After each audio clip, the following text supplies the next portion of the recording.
como os decía, os voy a hacer un poquito al principio la referencia de lo que es una demencia, un Alzheimer de inicio presenil o de inicio temprano, básicamente para que veamos la estimulación o la estimulación de este tipo de demencias no como solo la intervención con el paciente, sino como todo lo que implica el impacto a nivel emocional, a nivel social, a nivel familiar el deterioro cognitivo en esa persona, ¿vale? Cuando nosotros hablamos de una demencia o cuando nos hacemos mayores, pues somos como muy conscientes de que vamos a tener a alguien de nuestra familia o alguien de nuestro entorno que acabe pues, bueno, con un deterioro cognitivo y acabe haciendo pues, una demencia. Y esto cada vez lo estamos asumiendo más. O sea, cada vez notamos que alguno de nuestros padres en algún momento puede pasarle. Y si no le pasa porque se deteriora a nivel cognitivo, le pasará porque lo tengamos que cuidar, porque tenga alguna enfermedad física. Y esto lo tenemos asumido como personas. Cuando nuestros padres se hacen mayores, tendemos a tener asumido que necesitan nuestra ayuda. Entonces, asumimos la enfermedad en personas mayores, pero lo que no nos hemos acostumbrado y no nos vamos a acostumbrar por mucho tiempo es que alguien que no tiene la edad que se supone que necesita cuidarse, pues se tenga que cuidar o tenga que depender de alguien que todavía no toca, ¿vale? Entonces, en los últimos años nos hemos acostumbrado a vivir con esa enfermedad tan dura que es el Alzheimer y esto lo que nos ha hecho es desarrollar un tipo de recursos a nivel social, a nivel hospitalario, para intentar cubrir las necesidades de esos pacientes y de sus familias. ¿Dónde empieza el problema? Pues empieza el problema en cuanto a que el inicio de la enfermedad no sea un inicio senil, sino que sea antes de los 65 años, ¿vale? Todos los recursos que tenemos no nos sirven demasiado para gente tan joven, ¿sí? ¿Vale? Entonces, cuando una persona se demencia en edad presenil, ya se da por supuesto que es una persona que, de momento, todavía trabaja, todavía está en activo, todavía tiene unos hijos que cuidar, todavía tiene una mujer o un esposo con el que convivir y con el que disfrutan de actividades, tienen amigos, tienen una vida social activa. De repente todo esto se nos frena, se nos para. Entonces, cuando nosotros pensamos en la estimulación de este tipo de pacientes, no podemos pensar solo en los metemos en un centro de día, los metemos en un hospital de día, los metemos en una residencia. Primero, porque en fases iniciales es impensable, y segundo, porque no encajan, porque son pacientes que no están para ingresar en este tipo de centros. ¿De acuerdo? Entonces, aparte de eso, tenemos todo el impacto emocional de todos los familiares que están ahí, de los hijos que son pequeños y que están a su cargo y que tienen que empezar a cuidar a su padre o a su madre cuando no les toca, cuando todavía están estudiando, cuando tienen una vida que dices, es que no me toca hacer eso, es que no puedo romper mi vida de esa manera. Entonces, yo pienso que es importante que tengáis en cuenta que la estimulación de este tipo de pacientes tiene que tener una parte de apoyo a las familias y de refuerzo para que intenten seguir una vida lo más activa posible, lo más parecida posible a lo que estaban haciendo antes de demenciarse, con todo lo que podamos ajustar, ¿de acuerdo? La prevalencia más o menos del Alzheimer en España actualmente supera los 600.000 casos. Si hablamos del Alzheimer presenil, o del inicio precoz que se llama ahora, el de presenil ya no está tan al día, estamos hablando de unos 14.000 casos diagnosticados. La mayoría de las demencias preseniles son de tipo Alzheimer, ¿vale? Entonces, como ya os decía, a nivel psicológico, los pacientes que son más mayores tienen la nosognosia desde los inicios de la enfermedad. Sin embargo, los que son más jóvenes, esta nosognosia no la tienen hasta más tarde. Y si la tienen,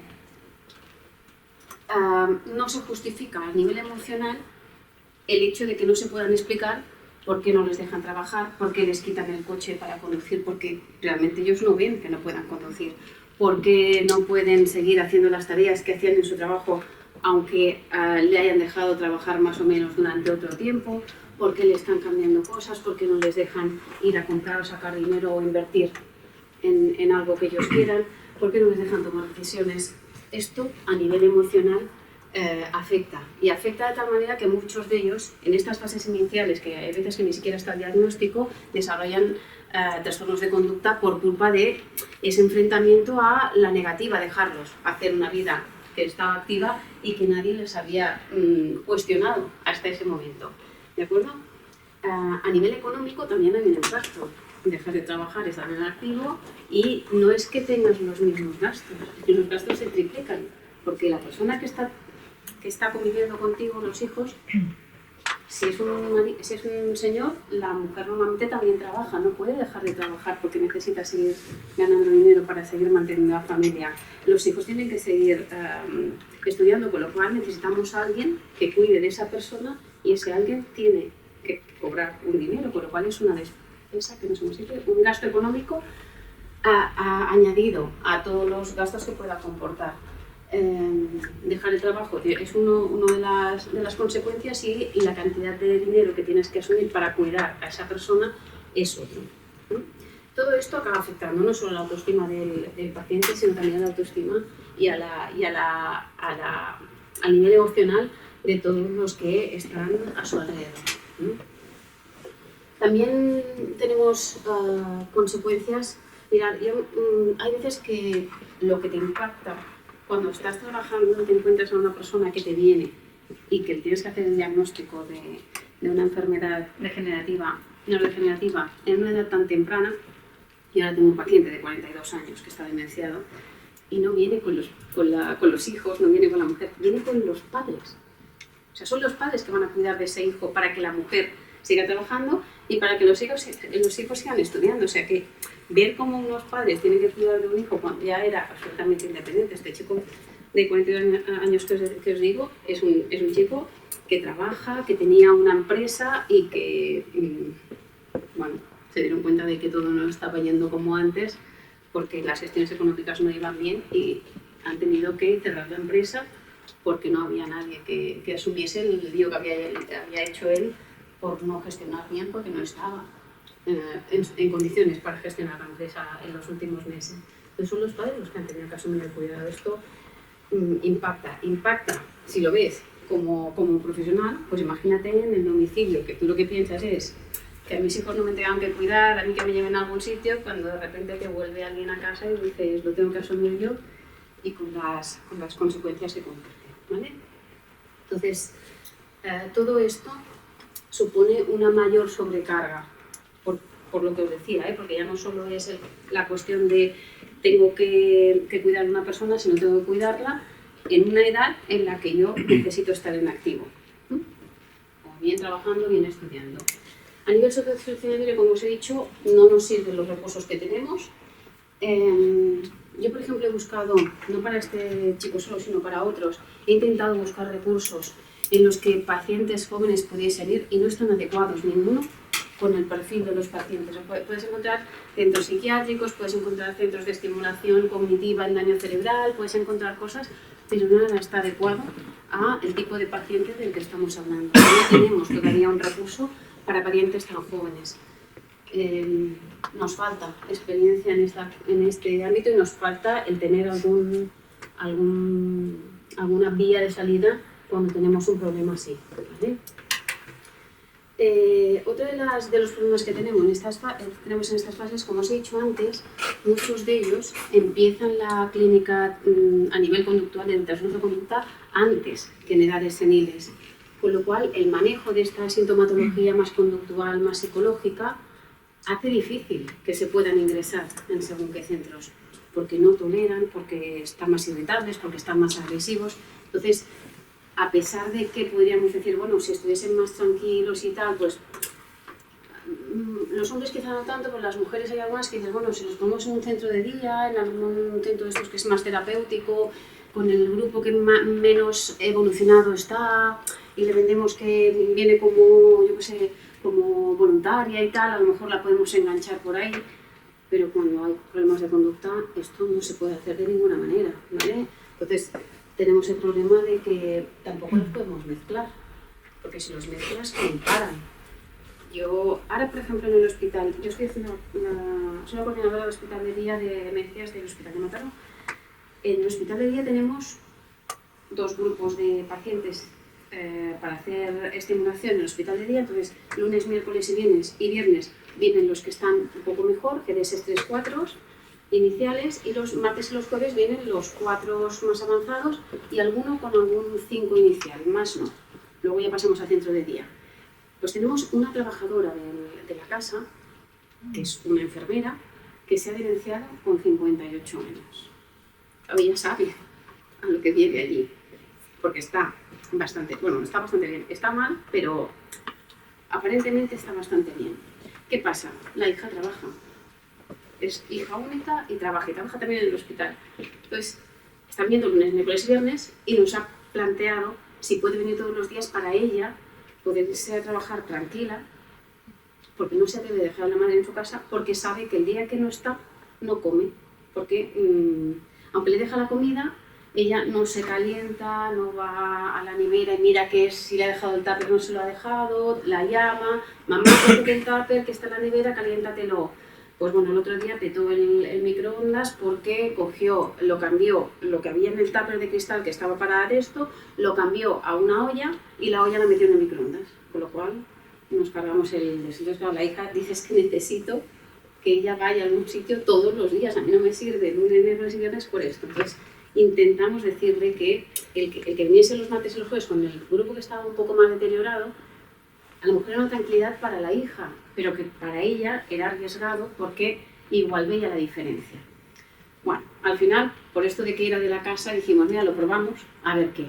La misma paciente nos ha verbalizado que ella no quiere estar en ese grupo, que la gente está muy mal. ¿Vale? O sea, se dan cuenta, no podemos hacer eso, no los podemos mezclar. O sea que deberíamos tener algún recurso para intentar que este tipo de pacientes estuviese pues bueno, más homogeneizado en el tema de la estimulación. ¿Vale? Luego, si pensamos en estimulación grupal, el grupo de pacientes que podemos estimular con una edad senil, más o menos tienen un nivel cultural el que había antes. O sea, los que tenemos ahora son personas que han vivido la posguerra, que no tienen demasiados estudios, más o menos todos iguales. Entonces, la estimulación a nivel de grupo tiene las características que tiene. Claro, si nos vamos 20 años después, 25 años después, un paciente mucho más joven ya tiene un nivel cultural mucho más alto, ni las aficiones, ni los temas de interés, ni nada coinciden con las personas mayores, con lo cual la estimulación no puede estar mezclada. Y eso lo tenemos que tener en cuenta. ¿De acuerdo? Entonces, como os decía, esto no se ve nada aquí. Qué bien. Bueno, no sé si apagando la luz. Como os decía, a nivel emocional, ¿lo veis un poco mejor? No he acertado yo con los dedos. En el de eso se ve muy bien. Como os decía, a nivel emocional, la baja autoestima de este tipo de pacientes viene por motivos diferentes. Uno, porque han perdido el control de su vida a nivel económico, a nivel de gestión de la medicación, a nivel de todo lo que es poder decidir cosas en su día a día. También porque les prohíben conducir. Los hombres esto me iba fatal. O sea, yo no he tenido ningún accidente en mi vida y llevo no sé cuántos años conduciendo. Esto es lo que justifica el que le tengan que dejar seguir conduciendo. Y no hay más vueltas que le des a la cosa, que ellos siguen así. No pierden su trabajo, se les tiene que hacer una incapacidad laboral porque no van a poder volver a trabajar nunca más, con lo cual dejan de sentirse útiles, dejan de aportar el dinero en casa y ellos, en principio, lo viven fatal. Y luego pierden la autonomía también para viajar. No pueden, no les deja la familia el poder ir, pues, coger un autobús y esto, en según qué estadios de la enfermedad, ya no los dejan ir en medios de transporte solos, porque tienen mucha probabilidad de perderse, con lo cual acaban sintiéndose, pues eso, un estorbo casi, y no entienden por qué no los dejan, porque esa parte de nosotros sí que está. ¿Vale? Las características del deterioro en este tipo de demencias más seniles nos llevan. Tienen 3 características que empeoran todavía lo que es la evolución y que se tienen que tener en cuenta a la hora de hacer la estimulación. Una es los trastornos conductuales. O sea, cuando nosotros tenemos un paciente que tiene trastornos conductuales, a nivel de demencias preseniles, en el 80% de los casos aparecen en las fases iniciales, vamos a tener afectación de las relaciones familiares, afectación de las relaciones sociales, que nos va a dificultar el que la estimulación, que no solo tenemos que pensar en la estimulación cuando nosotros los tengamos en la sesión o que estemos, sino que a nivel de familia podemos hacer estimulación el día a día, pero si nos peleamos con ellos o ellos se pelean con nosotros por algún motivo, porque no entienden, porque se enfrentan y tal, no va a haber estimulación, ¿vale? ¿Qué va a pasar? Que se van a retraer a nivel social, no van a querer salir a la calle, no van a querer hacer nada, se van a volver apáticos. ¿Y esto qué va a pasar? ¿Qué consecuencia tiene? Pues que se van a deteriorar más rápido, ¿vale? La falta de estimulación, la falta de poder hacer, seguir haciendo la vida lo más autónoma posible, nos va en detrimento de la evolución de la enfermedad. Si los pacientes no están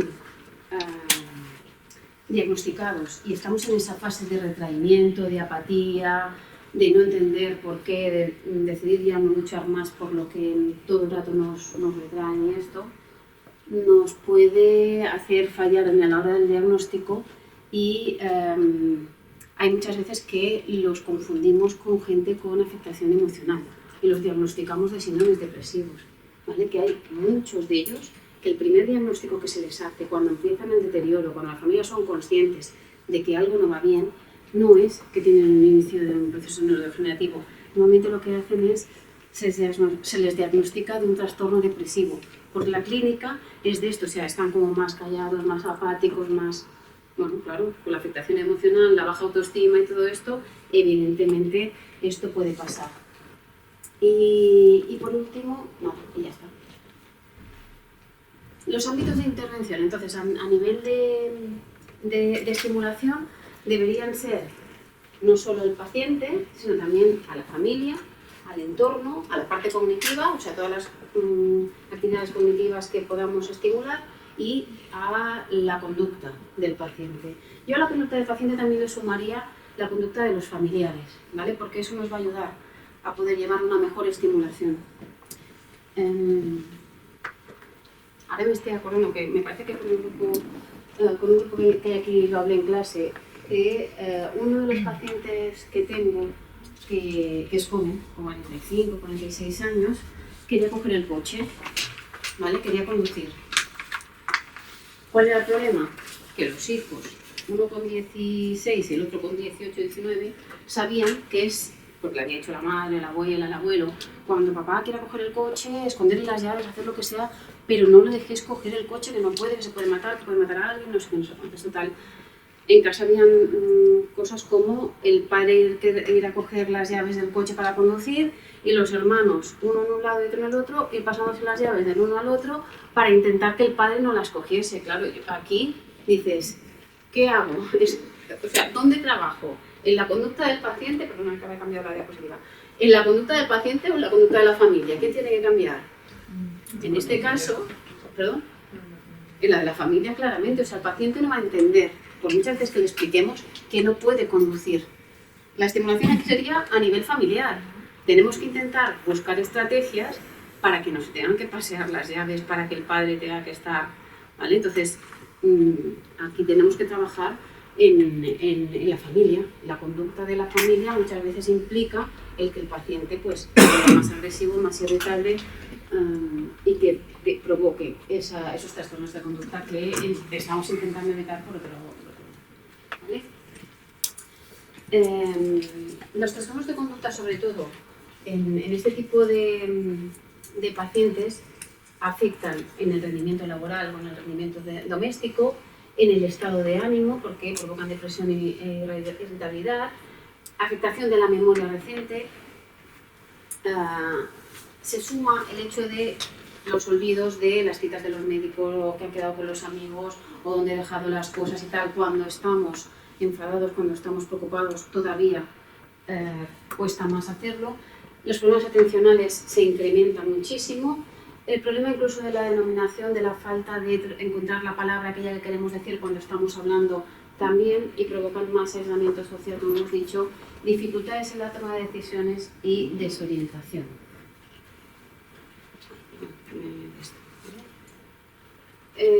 Otra de la clínica cognitiva en las demencias de inicio precoz, que podríamos diferenciarla con los pacientes con demencias en edades más avanzadas, es que en las primeras etapas de la enfermedad los pacientes más jóvenes tienen menor desorientación, tanto a nivel temporal como a nivel espacial, que los pacientes más mayores. Que también se puede pensar es, los pacientes mayores normalmente están jubilados, les da igual que sea lunes que miércoles, solo se acuerdan del día 25, que es cuando tienen que ir a cobrar, y ahí se orientan todos los demás días. No hay demasiados cambios, con lo cual hay menos necesidad de estar orientados y el paciente que está en activo y que está trabajando y eso en principio está más orientado. Sí que lo que se ve más y sobre todo es una de las cosas que sorprende, que a pesar de estar más activos, la afectación a nivel de lenguaje es mucho mayor en los pacientes jóvenes que en los pacientes más mayores. También se observan más dificultades en las funciones ejecutivas, sobre todo de atención sostenida, de memoria de trabajo y de tareas de inhibición de respuesta. Están como más impulsivos. Y también más dificultades en todas las habilidades visoespaciales y prácticas. En cuanto a la estimulación cognitiva, si nos preguntamos qué es estimular a nivel cognitivo, lo que podríamos decir es que en pacientes con demencia no es lo mismo estimular. O sea, no se puede decir rehabilitar, porque no vamos a conseguir cambiar nada, no vamos a conseguir mejorar nada. Siempre hablamos de estimulación porque lo que intentamos es mantener, optimizar, maximizar la eficacia de las funciones cognitivas que están preservadas. Las que se han perdido, perdidas están, no las vamos a recuperar, ¿vale? Entonces lo que tenemos que intentar es preservar lo que todavía está.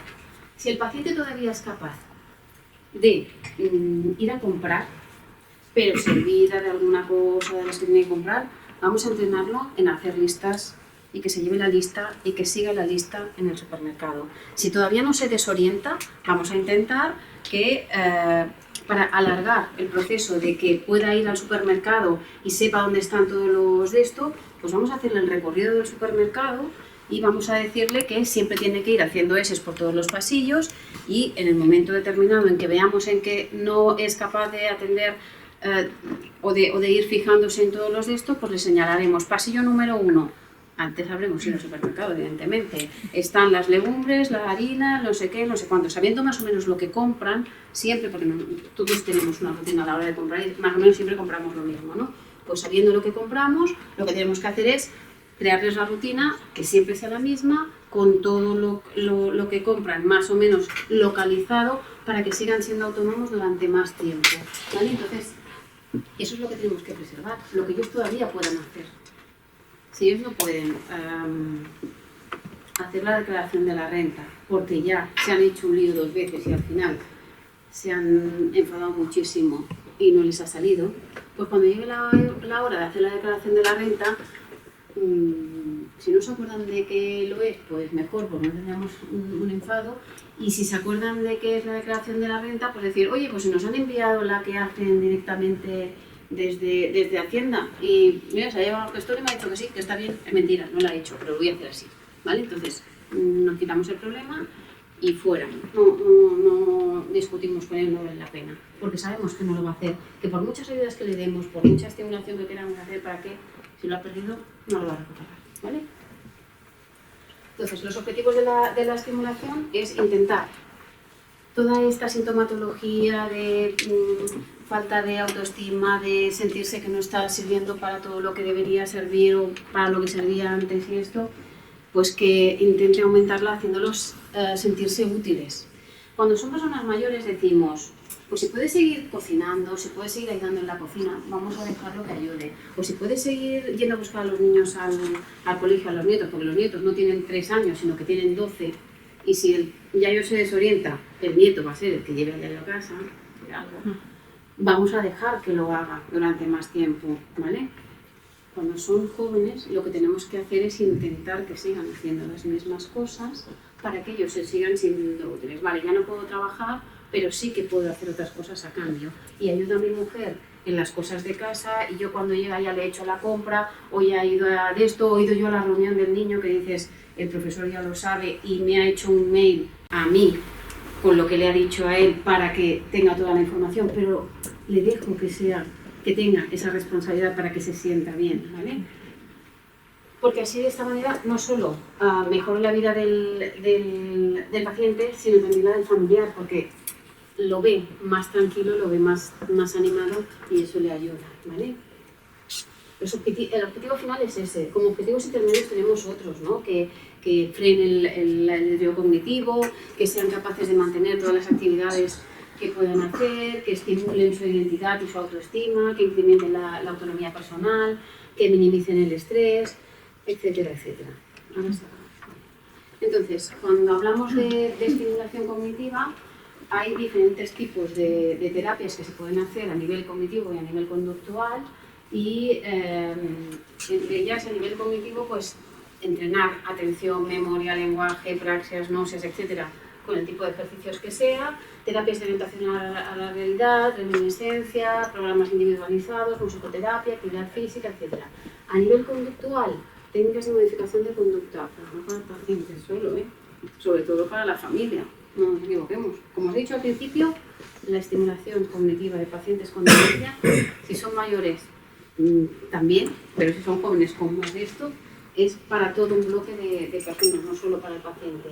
Y a nivel psicosocial, pues trabajar en modificar o adaptar el entorno físico y de comunicación del paciente y hacer programas para familiares que expliquen lo que es la enfermedad, qué es lo que va a pasar, cómo podemos actuar en según qué casos e intentar que tengan más herramientas o más recursos a la hora de haber cambios y tener que asumirlos, porque claro, es una enfermedad que va avanzando y cada día puede salir un problema diferente, un problema nuevo que no podemos asumir, ¿vale?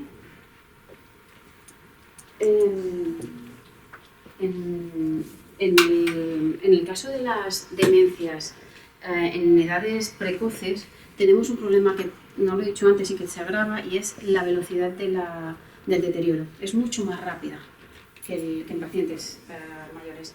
En los pacientes mayores más o menos la esperanza de vida desde el diagnóstico hasta que fallecen son más o menos unos 15 años. En los pacientes jóvenes no es que sea más corta solo, sino que la esperanza de vida que es en la que son funcionalmente independientes o parcialmente independientes es mucho más corta. Luego pueden estar durante mucho más tiempo en GDS en los que ya dices, pues si no estuviese tampoco se vería el cambio, ¿no? Entonces dices, nos tenemos que acostumbrar a estos cambios con más rapidez, tenemos que adaptarnos con más rapidez y todas las necesidades del paciente tienen que ser como previstas con más rapidez. O sea, cuando hablamos de estimulación cognitiva tenemos que también pensar que si le quitamos la parte de cognitiva y hablamos de estimulación a nivel general, tenemos que prever cómo se adapta al domicilio para que el paciente siga siendo independiente, ¿vale? Cuando no encuentre las cosas, cuando tengamos problemas a la hora de manejar algún instrumento, algún electrodoméstico y esto, si lo preveemos antes, igual aguantamos más tiempo. Yo tengo pacientes que tienen en la lavadora pegado las instrucciones de 1, abrir la puerta, 2, meter la ropa del mismo color, ¿vale? 3, abrir el cajón de la derecha, 4, poner un cacito de Ariel, 4, no sé qué, y la señora se va allí y va leyendo las instrucciones paso a paso, algunas veces salta algunas, y se salta el jabón mal, pero ella intenta poner la lavadora. Entonces lo que haces es, cuando te das cuenta de que la ropa no ha salido lo limpia que debía, a pesar de haber hecho el programa, pues entonces lo que haces es aprovechar cuando estás tú allí y decirle, mamá, vamos a poner la lavadora que yo tengo que lavar este pantalón que me hace falta para mañana por la noche, que me lo quiero poner. Y dejar que la madre ponga la lavadora. O decirle, mamá, enséñame a poner la lavadora, que yo algún día me va a tocar ponerla y no lo sé poner. Y así tú sabes, y tú sabes mejor que tu madre poner la lavadora, pero le das la importancia a ella para que la ponga, ¿vale? Y le permites que siga manteniendo esa actividad durante más tiempo. Otra de las cosas que tenemos que intentar estimular en estos pacientes es los hábitos de higiene, los hábitos del día a día. Tienden a no tener claro cuándo se tienen que duchar, porque si yo estoy desorientado un tiempo, puedo pensar que me duché ayer, pero ayer no fue ayer igual hace 2 semanas. Entonces, en las personas mayores cuesta mucho porque son los que el sábado toca la ducha. Lo hacían antes así y lo siguen haciendo ahora.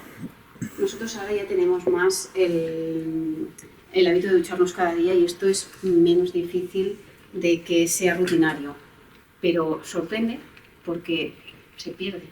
O sea, yo siempre decía, como yo me ducho cada día, cuando me demencie, no voy a tener el problema de que mi familia se tenga que enfadar conmigo porque no me ducho. Sí, lo tendrá la pobre familia porque nos volvemos marranos, no queremos ducharnos, no sudamos. Dices, nos dan de cada explicación que dices esto no cuela. Y lo hacen también los jóvenes, ¿vale? A pesar de que tengamos el hábito, lo hacen. Entonces es cuestión de, con un lenguaje más sutil, con más cariño y eso, pues, mamá, dúchate que voy a fregar el lavabo. Mamá, ¿cuándo te duchas ahora? O antes que yo, después que yo. Ay, mejor empieza tú, que yo me voy a tal. Y sin mandarla directamente, pero estás ahí, ¿vale? Estás intentando que lo haga. Luego, la organización de las cosas. Les hacemos doblar la ropa, les hacemos hacer cosas en casa, tenemos que hacerlo con planificación y organización para intentar ayudarles, ¿eh? Primero una cosa, luego la otra, no decirle ahí te queda la ropa y ya de esto, no decir, pues esta tarde me ayudas a doblar la ropa que ya luego la coloco yo, ¿vale? Y le vas diciendo qué es lo que tiene que hacer. Mirar el tema de la seguridad en el domicilio, todo lo que son los riesgos que puede tener el enfermo y evidentemente empezar con la terapia cognitiva que en fases muy iniciales lo mejor es empezar a nivel individual, ¿vale? O sea, coger al paciente toda lo que es terapia cognitiva y hacerlo a nivel individual. ¿Cómo voy a hacer rehabilitación de la memoria? Igual que si te rompes la pierna, pues evidentemente vas a rehabilitación después de sacarte el yeso para intentar volver a moverlo como lo hacías antes.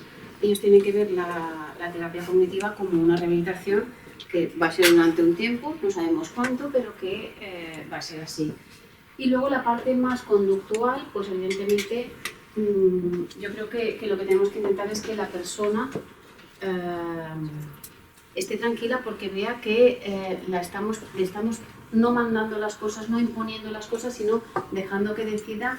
Yo siempre digo, teniendo mucha mano izquierda y yendo mucho por detrás, o sea, dándole la vuelta a todo lo que hagamos con ellos, porque de esa manera vamos a empatizar más con él, vamos a hacerlo sentir más tranquilo y vamos a intentar que el paciente se socialice y haga todas las actividades de una manera más placentera y que nos colabore muchísimo más a la hora de hacerlo, ¿vale?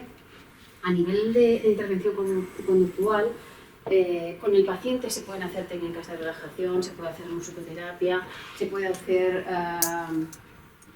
terapia con animales, terapia asistida con animales, se pueden hacer muchísimas cosas, sobre todo todas las que se hagan, que también se pueden hacer algunas con los familiares, intentar que el paciente los viva como una cosa tranquila y que está haciendo para, igual que haría si no tuviese ese problema, ¿vale? O sea, es parte de querer sentirse mejor como persona y no parte de la enfermedad, ¿vale?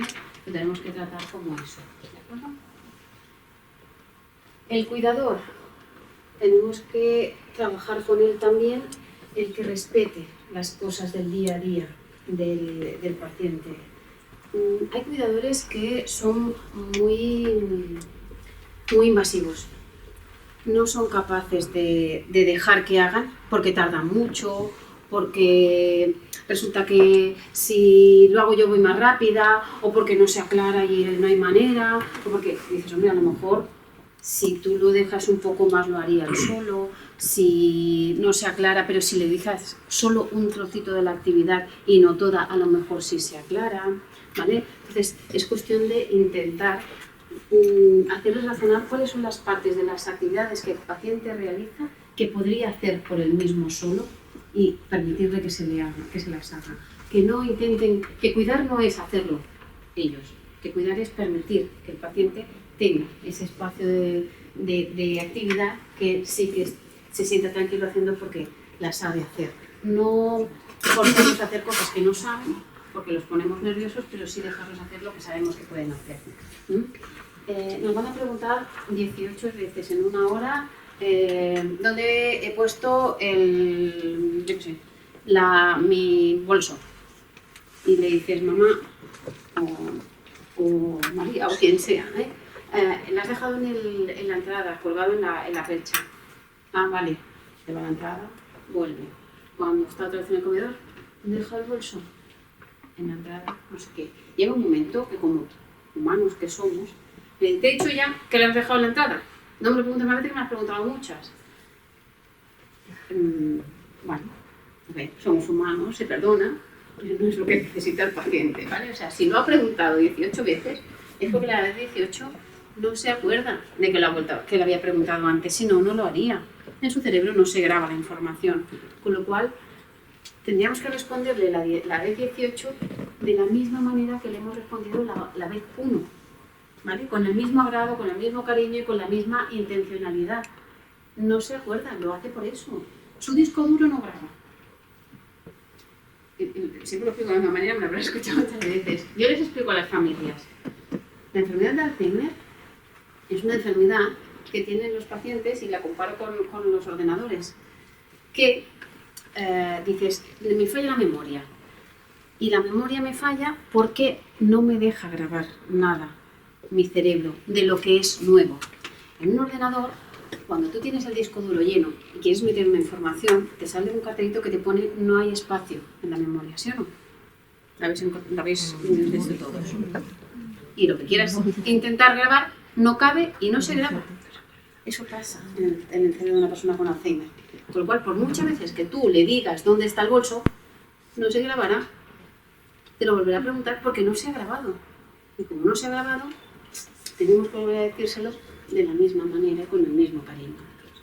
Y luego la enfermedad de Alzheimer, otra cosa que tiene es que ese disco duro tiene un virus y va borrando la información que ha grabado desde la última hasta la primera que grabó, hasta que se queda sin nada. Eso es la enfermedad de Alzheimer, ¿vale? Entonces, tenemos que hacerles entender a los cuidadores que está pasando eso, que no le preguntan porque son pesados, que tenemos que tener mucha paciencia, y eso es lo que más tienen que intentar. Eso, y vivir los momentos que se puedan disfrutar con ellos, que hay muchos y hay muchísimas cosas con las que podemos disfrutar de una manera relajada, porque si no nos ponemos tensos por todas las cosas en las que fallan, al final acabas disfrutando ratitos con ellos, ¿no? Intentar entenderlos, entender las emociones que tienen, intentar comprender por qué se enfadan en algún momento, por qué se ponen serios o por qué lloran o por qué están contentos cuando dices ahora porque le ha puesto contento, es una cosa que nos permite entender la enfermedad, ¿vale? El ser capaces de seguir el ritmo de ellos, el controlar si la salud y su propia salud sin dejar de organizar la del enfermo, es otra cosa que nos va a ayudar a la hora de que el enfermo esté bien. O sea, el poder trabajar con los cuidadores, el decir, tenéis la obligación de cuidar, pero tenéis que tener un espacio para vosotros, os tenéis que cuidar, porque a nivel de salud, ya no solo mental, sino física, esta enfermedad machaca mucho al cuidador.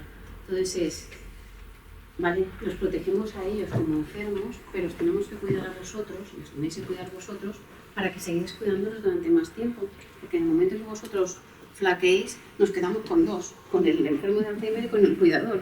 O sea, es un problema. Entonces, eso también se tiene que abarcar a la hora de estimular, ¿vale? Vamos a hablar de un caso clínico y a partir de aquí decimos exactamente qué es lo que haríamos con él. Mira, es una señora de 53 años, es diestra, el nivel de estudios es universitario, es una señora que hizo ciencias empresariales, trabajaba en una empresa de... Exactamente, era una empresa de productos informáticos y era como un comercial que hacía alguna cosa más y que, bueno, estas personas que dices están trabajando en diferentes ámbitos, que hace un poco de contabilidad, un poco de comercial, un poco, ¿vale?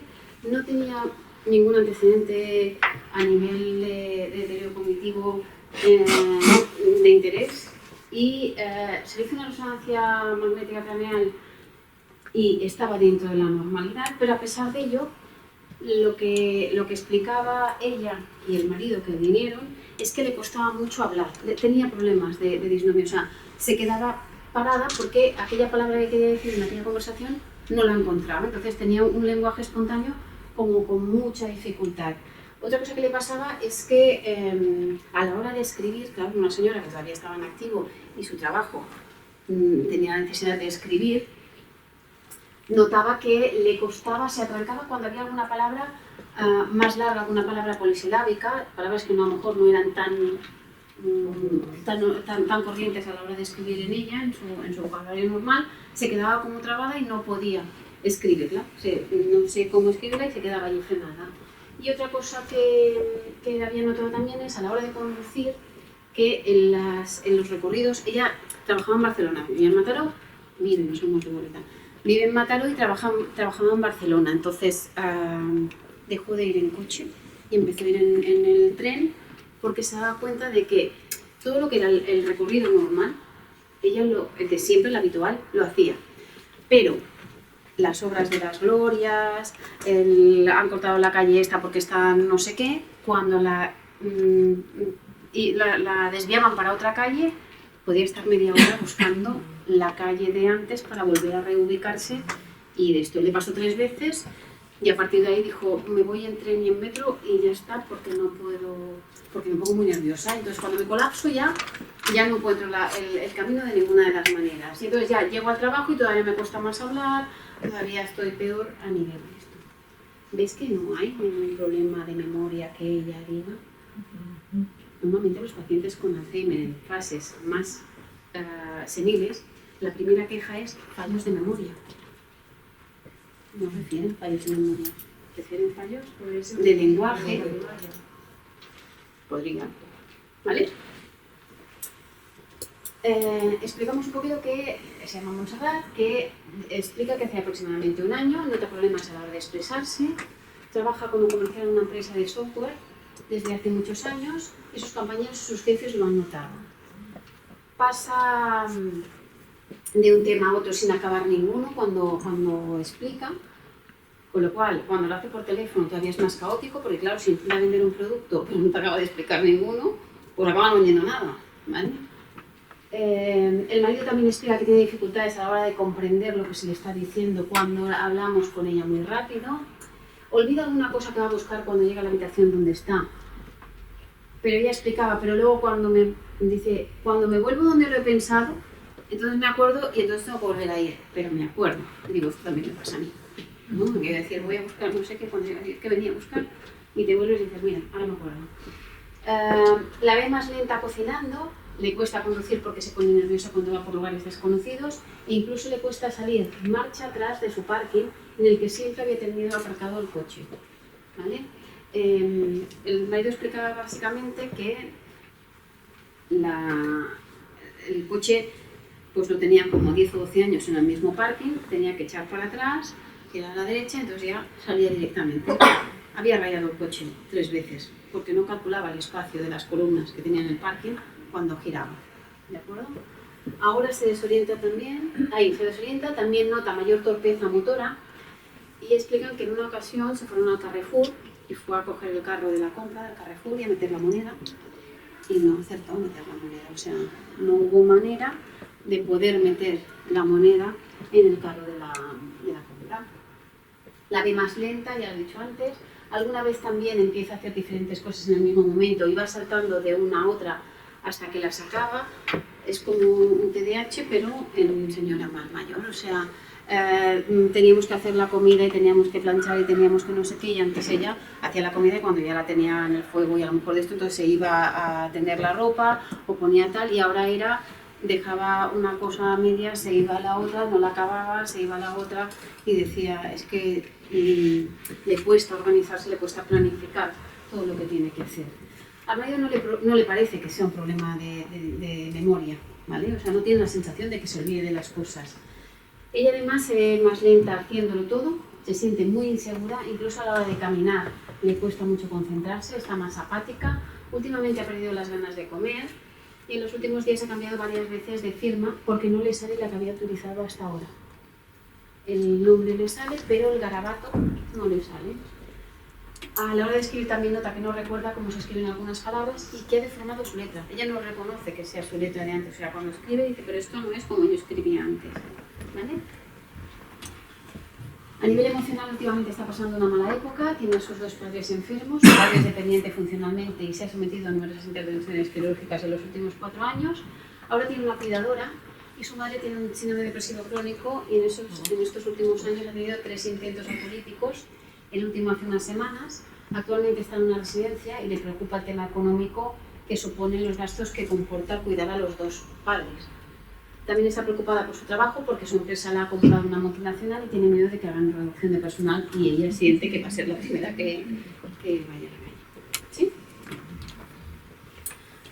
Teniendo toda esta información, pues bueno, dices, aunque no sea un problema de memoria, algo debe pasar, porque no es normal que una persona de 53 años tenga estas dificultades. Realizamos una exploración neuropsicológica para saber exactamente qué es lo que tenía y lo que vimos es que estaba muy radipsíquica, muy radicémica, que tenía problemas de concentración, niveles altos de ansiedad cuando estaba haciendo las pruebas, se ponía nerviosa y era muy consciente de lo que le pasaba y de la dificultad que tenía, con lo cual se angustiaba más porque no le salían las cosas. Verbalizaba que creía saber lo que tenía que hacer, pero que no sabía cómo empezar a hacerlo. Es consciente de eso, ya lo digo, ya lo he dicho. Y en el caso de la escritura y los dibujos, borra constantemente para rectificarlos a pesar de que no consigue hacerlo bien.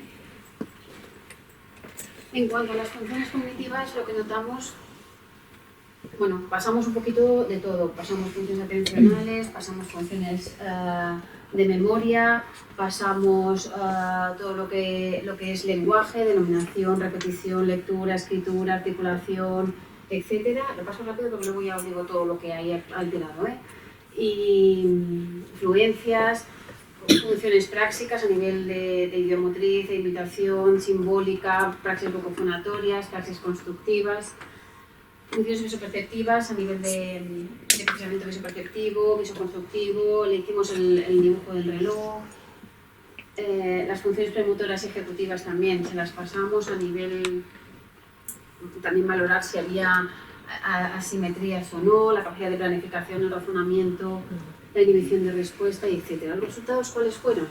Pues fue que se constataba un rendimiento cognitivo global inferior a la normalidad, tanto en funciones atencionales, mnésicas, exceptuando la memoria verbal de identificación, en la que se observa correcta pendiente de aprendizaje y una retención a largo plazo que, siendo deficitaria, está en concordancia con la información que Montserrat es capaz de fijar. Es decir, tenemos un problema de lenguaje que nos dificulta el que la paciente pueda explicarnos según qué cosas que nosotros le estamos diciendo.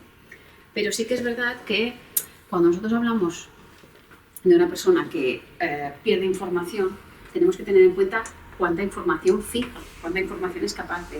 O sea, primero yo lo retengo, o sea, yo lo fijo y después a largo plazo o a corto plazo veo si lo he olvidado o no. Pero si yo ya no lo grabo, a largo plazo no tiene sentido, ¿no? Entonces, esta señora lo que le pasaba era que era difícil que pudiese repetir o que pudiese volver a explicar las historias que yo le explicaba o la lista de palabras que yo le decía por su dificultad a la hora de expresar. Pero sí que es verdad que lo mismo que me expresaba ahora, dentro de media hora cuando le hacía la retención, me lo volvía. O sea, su retención estaba de acuerdo con lo que había fijado, no perdía demasiada información. Y ahí está lo que nos explica el marido. Yo no lo veo un problema de memoria, ella se acuerda. Mirad, esto hace un año y algo que lo hice. Yo le he hecho estimulación hasta hace 2 meses que le di el alta porque ya es imposible hacer nada. Y hace 2 meses y medio cuando le di el alta, yo llamé por teléfono pensando que estaría el marido y se puso ella. Claro, esta señora es consciente y no tiene todavía demasiada afectada memoria. Y yo recuerdo que le dije, Montserrat, te tengo que dar el alta de estimulación. Ya te dije que esto era un periodo y que cuando se acabase, pues que teníamos que hacer el ingreso con otro paciente, que no podíamos estar muchos meses haciéndolo. A partir del lunes que viene, ya no tienes que venir. Venía lunes, miércoles y viernes, digo, ya no tienes que venir. ¿Se lo comentas a tu marido, por favor? De todas maneras, yo lo llamaré luego. Sí, sí, gracias, por favor, me dijo. El marido me llama 2 horas más tarde y me dice, mire, ya sé que le has dicho alguna cosa, creo que he entendido que no tiene que ir más, pero no sé nada más. O sea, ella había intentado, la información se acordaba perfectamente, se lo explicó, le dijo que había llamado yo. El marido me llamó a mí porque ella de alguna manera le explicó que había llamado yo y le quiso explicar. Su problema era que no podía explicar, ¿vale? A nivel de memoria la tenemos así, a nivel de lenguaje notamos que tiene dificultades a nivel de la comprensión del lenguaje que pueda ser más amplio. A nivel comprensivo, a nivel expresivo y a nivel escrito tiene dificultades en el lenguaje, también tiene dificultades en las praxis gestuales que ayudan a realizar las diferentes grafías, tiene importante alteración en la praxis de idiomotriz simbólica, idiomotriz de imitación, unimanual, con afectación mayor afectación del hemisferio izquierdo. Tiene afectación de la praxis idiomotriz manual y constructiva y de las praxis bucofonatorias, con lo cual el problema de pronunciación, el problema del lenguaje se le agrava porque no es capaz de poner la boca como tiene que ponerla. O sea, los órganos bucofonatorios no le están respondiendo como deberían a la hora de intentar pronunciar los sonidos que quiere pronunciar para poder producir un sonido, ¿vale? Una palabra. Entonces, hace el intento pero no sale. Y esto que nos decía ella de que sé lo que quiero hacer o lo que tengo que hacer pero no me sale, es un poco el resumen. Su zona premotora no da la orden pero no llega. O sea, el inicio del movimiento, el inicio de la acción es lo que no sale. Si fuésemos capaces de poder solo iniciar, ella continuaría, pero no le sale lo primero. Tiene también una alteración leve de las funciones visoperceptivas, marcado déficit de funciones premotoras y ejecutivas, bradipsique-bradicemia, que ya lo habíamos dicho antes. El resto de las funciones cognitivas exploradas están dentro de los límites de la normalidad por edad y nivel, con lo cual la exploración neuropsicológica sugiere una disfunción cerebral de marcado predominio fronto-subcortical y cortical posterior que se debería controlar para valorar la evolución por sospecha de posible inicio de proceso neurodegenerativo primario, que hablábamos entre una apraxia progresiva primaria versus la enfermedad de Alzheimer de inicio posterior. ¿Vale? Cada vez más, por terminología, nos hacen que nos dejemos de apraxias progresivas primarias, de tal, y que nos vayamos a un Alzheimer, que es lo que en principio se le ha diagnosticado, y que pongamos cómo es el inicio. Y realmente esta señora no tiene solo una fase progresiva primaria, porque tiene afectada mucho más cerebro que no solo a nivel de lenguaje, porque tiene las praxias, si os decía, no sabe poner la de esto, o sea, si la vieseis, no la pude grabar porque la intenté grabar 2 veces, pero se ponía tan nerviosa cuando la intentaba grabar por delante que no le podía hacer para que vieseis las praxias, pero era increíble el hacer las praxias de imitación, que le hacía hacer esto, es que es igual, esto, 2 horas y ella se ponía así y entonces hacía... Y al final, ¿cuándo las cosas así? Al final acababa haciéndome... ¿Qué dices? ¿Esto qué quiere decir? O sea, no tenemos nada. La praxia se ve en la escritura. No sabe por dónde empezar, su nombre, su firma, es básico. O sea, no se acuerda de cómo hacer la firma. O sea, tenemos una afectación muy posterior de todo lo que es el proceso neurodegenerativo. Con lo cual, los objetivos de la estimulación, ¿cuáles son en este caso? Contando que tenemos que hacer todo lo que os he dicho a nivel familiar, tiene una hija de 18 años, un marido que está en activo absolutamente.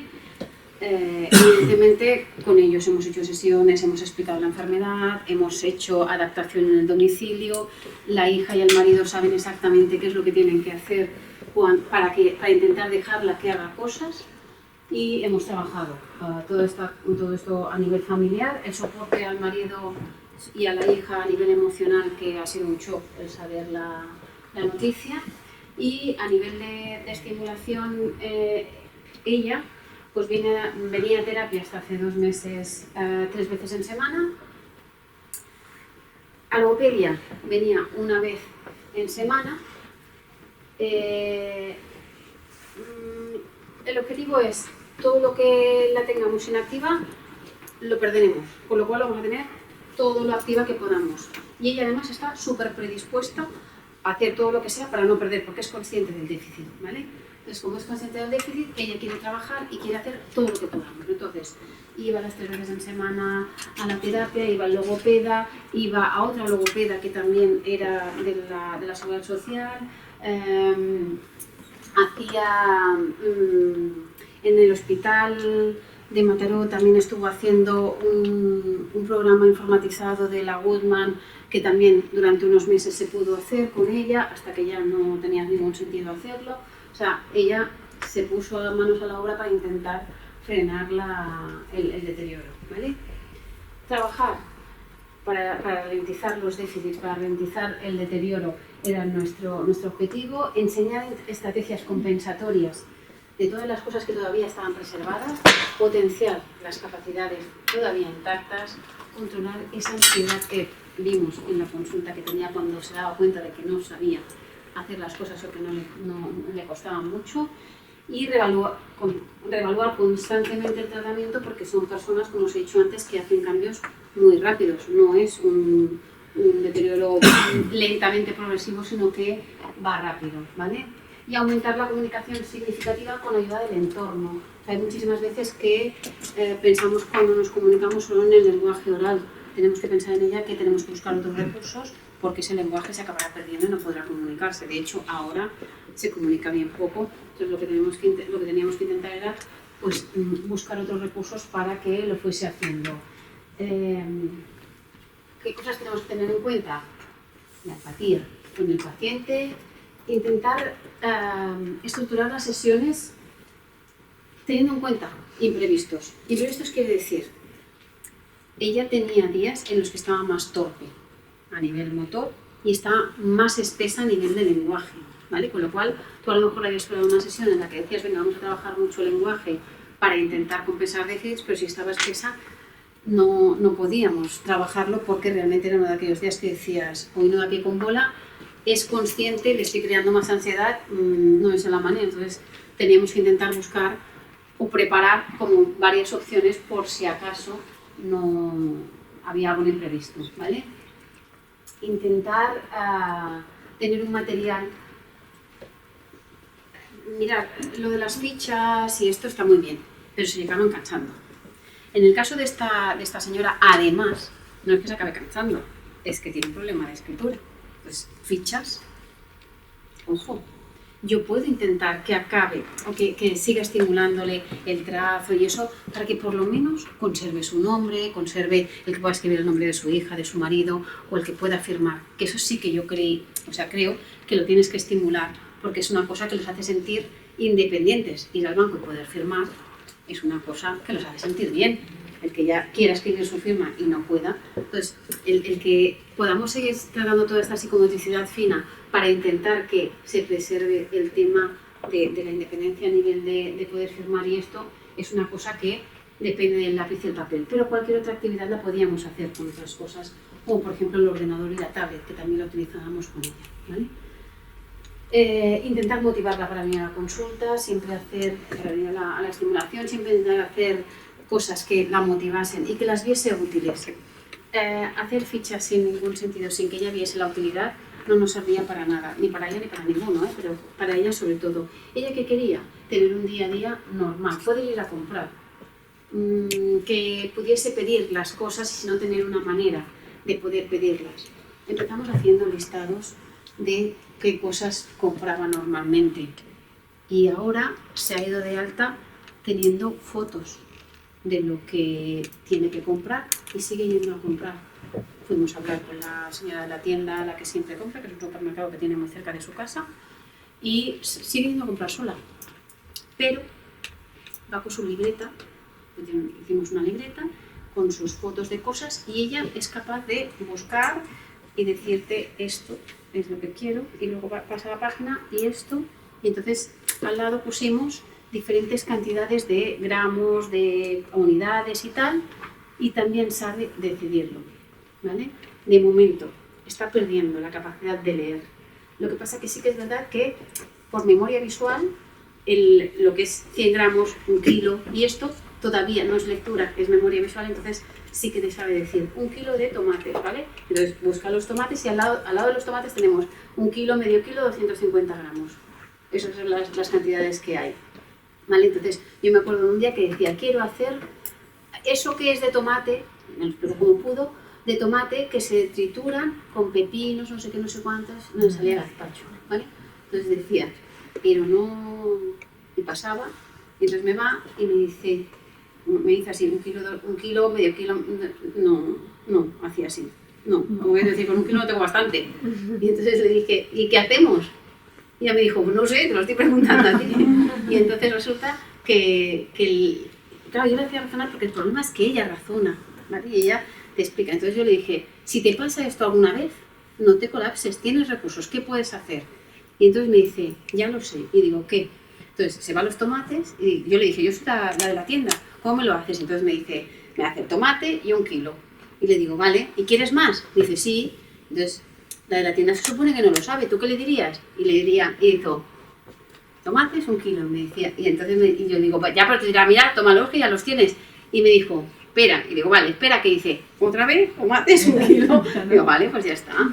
Fue a la tienda y se me hizo así. Y se vino con los 2 kilos de tomate para hacer el gazpacho. ¿Vale? Tenemos en ella estabilidad, estabilidad que todavía la puede conservar. En otros no la tenemos. Entonces lo que tenemos que hacer es intentar motivarlas para que ellos vean que eso que estamos haciendo en la consulta, en la estimulación, les va a servir para seguir haciendo cosas en casa. Otra cosa que hicimos, ahora os explico cuando salga esto. Otra cosa que tenemos que intentar es que nos tomemos las cosas con humor. Es muy grave, es muy frustrante ver tus dificultades y en las sesiones de estimulación las ves por mucho que quieras no verlas. O sea, tú puedes intentar con algún paciente que está demenciado y que está en una fase más, en una edad más avanzada, intentar que no vean cuáles son sus déficits. Pero en pacientes tan jóvenes es muy difícil tapar las dificultades porque buscas el que puedan seguir siendo activos, con lo cual tienes que intentar que adapten esas dificultades. Entonces, ¿qué pasa? Que lo que tienes que intentar es hacerlo como con humor, o como, bueno, pues a mí también me pasa esto, ¿sabes? Aprovechar. Esta mañana no encontraba el teléfono. ¿A qué no sabes dónde lo he escondido? ¿A dónde lo tenía? Dentro de la nevera. Y el plátano de mi hijo lo he metido en no sé dónde, o sea, en la cartera o en el bolso, ¿no? Como quieren decir, he ido a buscar el plátano y tal. Pues aprovechar para explicar que a ti también te pasan cosas y te ríes un rato y dices, mira, pues ya como que los males compartidos son menos males, ¿no? Y eso es una de las cosas que tenemos que intentar con ellos.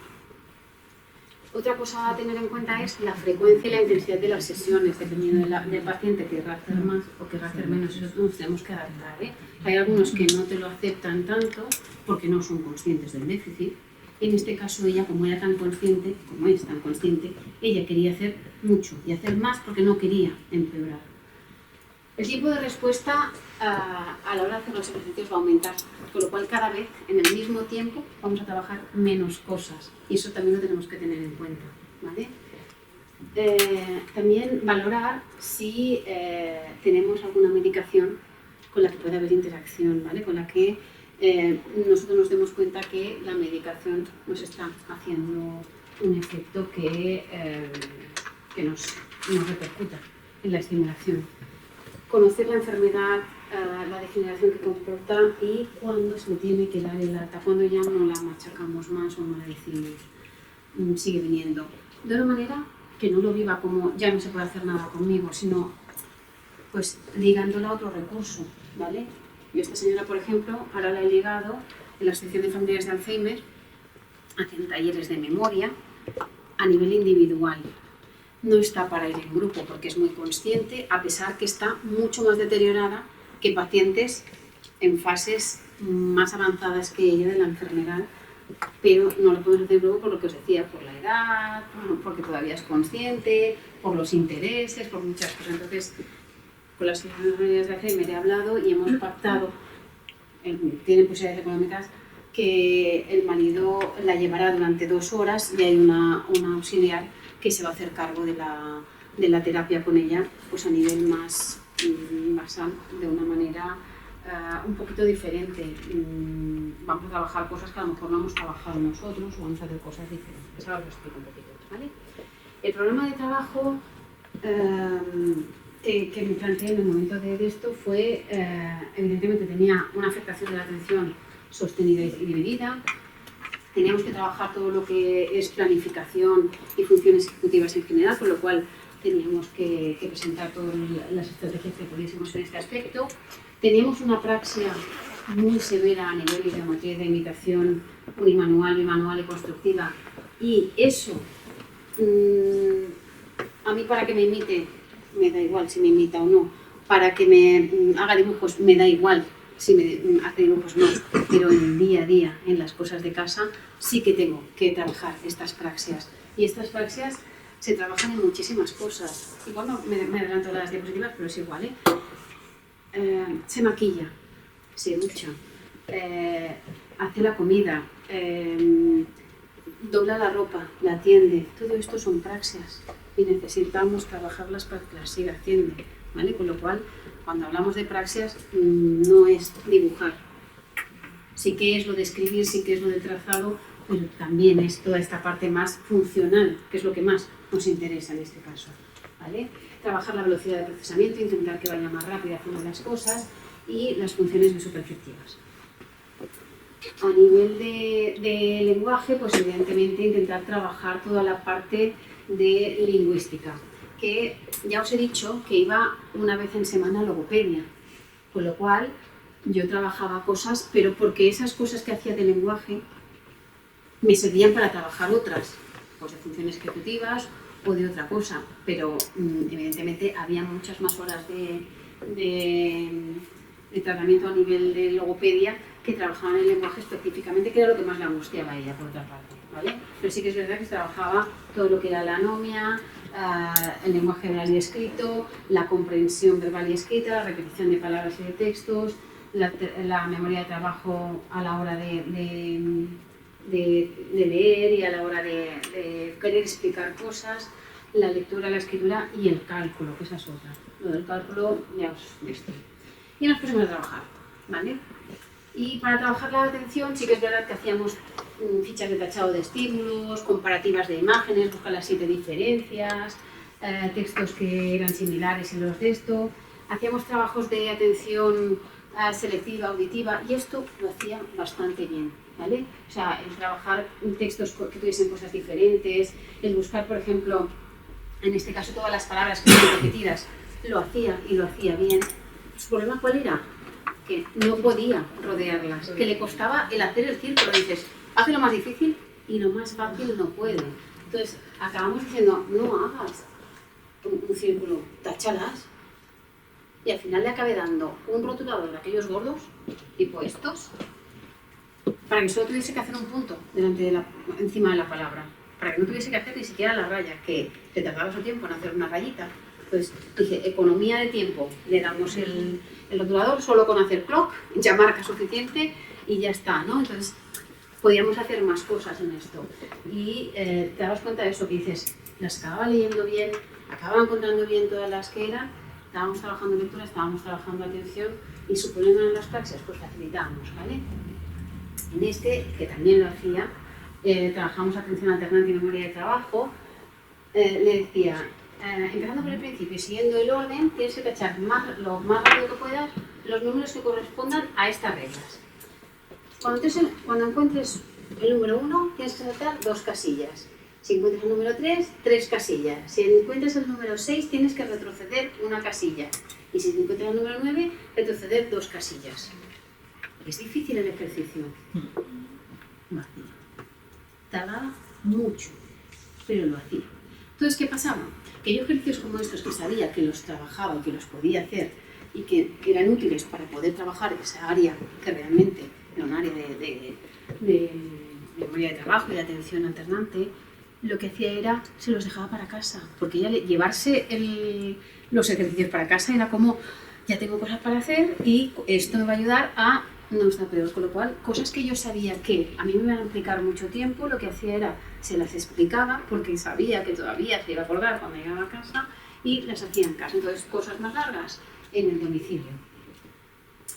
¿Qué más para trabajar la atención? Pues a nivel auditivo, para no hacerla leer mucho, porque esto sería un texto muy largo para ella, lo leía yo y le hacía cosas como, por ejemplo, trabajamos atención, trabajamos comprensión. Te leo el texto, cada vez que oigas la palabra casa, tienes que picarme a la mesa, con lo cual tenía que estar atenta todo el rato, tenía que discriminar y tenía que acordarse de la consigna, ¿vale? Entonces, cuando quería que estuviese atenta más rato, iba cambiando, le decía, la palabra casa me das un golpe, la palabra la me das 2 golpes, ¿vale? Entonces le iba complicando y me lo hacía bien. Para trabajar la memoria, cada sesión yo le decía que me dijese qué había hecho, porque como hacíamos propuestas de tareas en casa, ¿vale? O sea, por ejemplo, nos encontramos que para trabajar todo lo que era la organización en casa y cuántas cosas tenía que hacer, ella se quiso seguir haciendo cargo de todas las cosas del domicilio, todo lo que era la comida, la compra y todo esto. Ella quería hacerlo porque dijo, ya mi marido tiene bastante con irse a trabajar, mi hija está en el colegio porque la cogió, que estaba acabando el bachillerato, y decía, ella tiene que seguir, además tiene la selectividad y estaba muy angustiada porque tenía la selectividad y tal. Entonces, ¿qué pasa? Que ella quería hacerse cargo. Entonces le dije, no te preocupes. La primera semana fue un caos. El marido me dijo, si yo no estoy, esto no lo va a poder hacer. Porque el problema es, entra a la cocina, va a hacer macarrones, ¿vale? ¿Cuál es el problema? Ella pone la olla para hervir el agua, pone el agua y la pone en el fuego. Hasta ahí bien. Pero ¿qué os habíamos dicho antes? Que empezaban muchas cosas y que las dejaba a medias todas, ¿no? El agua puesta y se iba voy a buscar la ropa de no sé qué, o voy, porque he ido a coger un paño de cocina y me he dado cuenta que, ostras, quedan pocos y están en la lavadora, me voy a cogerlos. Con lo cual la olla empezaba a hervir el agua y ella no había buscado los macarrones. Y el problema era dónde están los macarrones, con lo cual se podía tirar 10 minutos buscando los macarrones con el agua hirviendo, un caos. Así todo. ¿Qué pasó? Que hicimos planificación. A partir de ahora tenemos que coger la receta. Vamos a hacer todas las recetas de las cosas que tienes, que tú acostumbras a cocinar. Entonces, con la supervisión de la hija y del marido, que después nos repasaron todas las recetas, escribimos. Ella, ¿no? Escribimos todas las recetas. Ella me las iba diciendo, todos los ingredientes y cómo se hacían. Las plastificamos y le hicimos una libreta toda plastificada de todas sus recetas, como ella las hacía. No le pusimos cantidades, eso sí que no, porque ella no sabía que desde lo hago a ojo, no sé qué, bueno, pues si tú lo haces así, ya está. Siempre esa libreta tenía que estar encima en la hoja, si hace macarrones, si hace paella, si hace lo que fuese. Entonces, ahí eso. Hasta que no tengas todos los ingredientes encima del mármol de la cocina, no enciendes el fuego. Con lo cual, igual se tiraba media hora buscando todos los ingredientes, pero hasta que no los tenía ahí, no. Entonces tenía que repasar. ¿Hay alguna cosa que tenga que pelar, cortar, lo que sea? Sí. Y yo decía, esto es como el Masterchef que sabes que le dan todo, los cocineros que salen en la tele, el Ariñán y tal, que dice, qué fácil es cocinar de esa manera. Cebolla, y la cebolla ahí picada, no sé qué, todo picado ahí con los boles, tan chulo que nosotros ahí llorando, pues eso salía así. Entonces yo le dije, todo así preparado como si fueses una gran cocinera y que cuando te pongas en el fuego ya lo tengas todo ahí. Bueno, pues la hija lo que hacía era cuando llegaba los fines de semana, lo controlaba eso, y el marido en las cenas también lo controlaba que lo hiciese de esa manera. Total, que enseguida lo hacía, se puso a hacerlo y ya está. Claro, de esta manera lo que intentamos es que ella pues, se sintiese más útil así. El tema de la compra, ya os lo he dicho, o sea, acabamos pues primero era capaz de decirlo, luego con la libreta escribiéndolo todo. Nos imprimimos en el Carrefour y en las tiendas estas que hacen compras online, te dan el listado de productos que venden. Todo el listado. Y dices, hay 2000 productos y te los tienes que leer todos. No. Entonces cogimos un día y hicimos como un puzzle de las cosas que compraba. Entonces era de todas estas, hicimos nosotros su posible lista de la compra y ella lo que hicimos fue imprimirla muchas veces y ella solo tachaba con el rotulador aquel en un lado que habíamos puesto un cuadradito que era lo que necesitaba. Entonces le hacíamos un tic a los productos que ella quería comprar, ¿vale? Como todavía podía leer y lo hacía bien, lechuga, no sé qué, macarrones, no sé qué, ella solo hacía así, ¿vale? Lo que quería.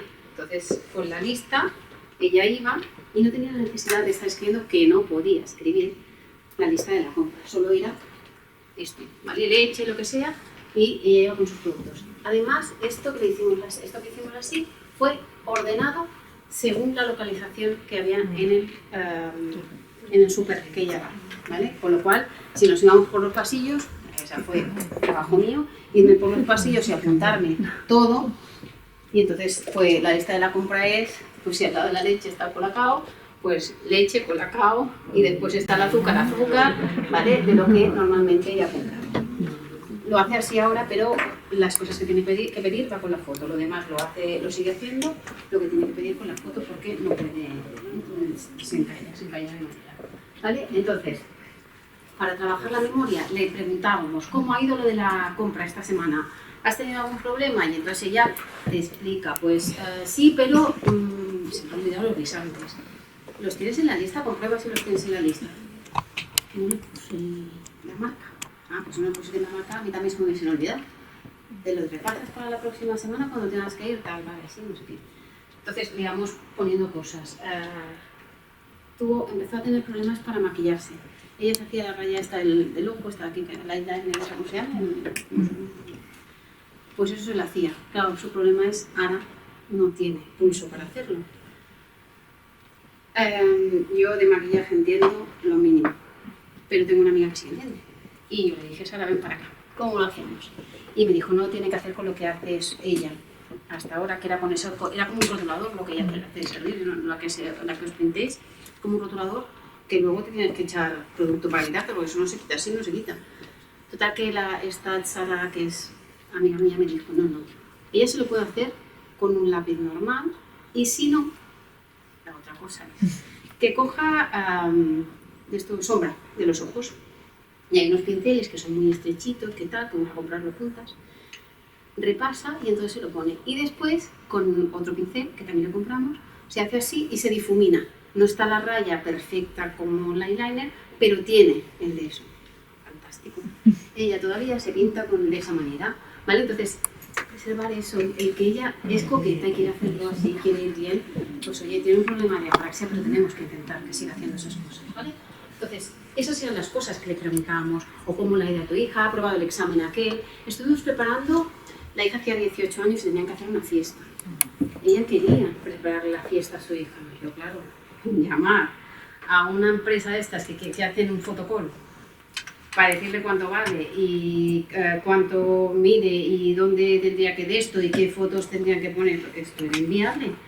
Pero decía, es que mi hermana ya me ayuda en muchas cosas, como decir, claro, que mi hermana ya le ha encargado de esto, le ha encargado de lo otro, le ha encargado de lo otro. Entonces hablé con la hermana, permiso del marido y eso, con la hija era todo sorpresa, y dijimos, vamos a repartir trabajos y vamos a dejarle a ella, con la ayuda mía y del marido, cuáles son las cosas que puede hacer. Entonces nos dividimos, las cosas que realmente decías, esto por preparación o por esto, necesitamos que lo haga una persona, porque si no, no hay manera, un restaurante y todo esto.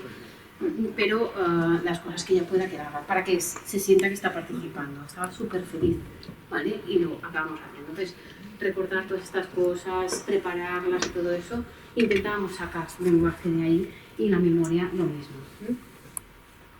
A la hora de recordar palabras, registros de palabras y tal, siempre los estábamos asociando con imágenes para intentar trabajar las dos vías, porque sabíamos que la verdad le costaba. Entonces hacíamos normalmente memoria asociativa. Refranes, frases hechas. ¿Vosotros sabéis el tema de los tartamudos? Que cuando cantan no tartamudean. Pues cuando decimos refranes también no tenemos el problema de la disnomia o de la anomia. Le salía el final del refrán cuando se lo empezaba sin tener el problema que es de encallarse, ¿vale? recordar las fechas de acontecimientos importantes para que siguiese recordando cuándo nació su hija, cuándo era el cumpleaños de su marido, cuándo se casaron, etc. Trabajar la memoria de trabajo con tareas de cálculo mental, le hacíamos repasar la compra muchas veces, intentaba decir los ramos hasta que ya... Eso se acabó pronto, ¿eh? Lo del cálculo se acabó pronto. Mirad cómo está, ¿se ve cómo está escrito? No le hacía que me pusiese cómo se escribía, solo que tachase la palabra, o sea, la letra que estaba bien, que estaba mal, ¿vale? Para que dices, esto es un problema, es un trabajo de atención, no, es un trabajo también de memoria, porque nosotros sabemos muchas veces si está bien escrita una palabra o no, porque la escribimos de las dos maneras y sabemos esto. Entonces, aquí aunque no lo leas, hay cosas que chocan, y dices, esto qué mal escrito está, ¿no? Entonces, es porque a nivel visual lo has visto. Y no hace falta que lo lea, yo no lo leyó en ningún momento, ¿eh? Solo fui mirando las palabras que estaban mal escritas porque le sonaban mal a nivel de memoria visual, ¿vale? Yo le leía un texto y ella intentaba contestar a las preguntas para saber si realmente entendía lo que se le estaba leyendo. Bueno, pues, a nivel de memoria también trabajamos pues, todo lo que sería pues, información de cultura general y eso que intentamos. Esto es lo que intentamos es buscar cosas de las que ella supiese y que fuesen cosas como más personales, tipo esto, más vivencias para ella, ¿de acuerdo? También a nivel de memoria intentamos trabajar mucho con ordenador para que no fuese tan cargante para ella tanto texto, tanto escuchar y tal, y utilizamos programas como este que es el 9 letras, no sé si lo habéis visto alguna vez. Por internet os lo podéis descargar, hay ejercicios de atención, de memoria, de muchos. Pues bueno, iban saliendo unas palabras, ella las leía en voz baja o en voz alta como quisiese, que a veces no me daba demasiado tiempo y luego tenía que decir dónde estaba la palabra o sea, lo del coche, del automóvil, no se me ha salido, y lo iba diciendo, ¿vale? Leía árbol. Además, como veis que va lento, le daba tiempo a leerlo. Si hubiese sido más rápido, no hubiese servido, pero en este caso, al ir lento, este programa me servía. Me hizo que se lo descargase en la tablet para hacerlo en casa y el marido decía, ¿en casa no trabaja con los ejercicios que le has puesto en la tablet, ¿vale? Y yo digo, pues fantástico, porque tiene esta motivación, ¿vale?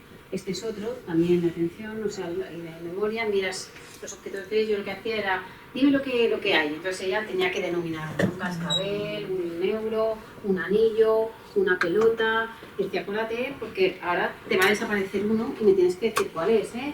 Entonces decía, ahora acuérdate cuál era, a ver, cuál había. Entonces me volvía a decir en cuál falta, ¿vale? Falta el anillo.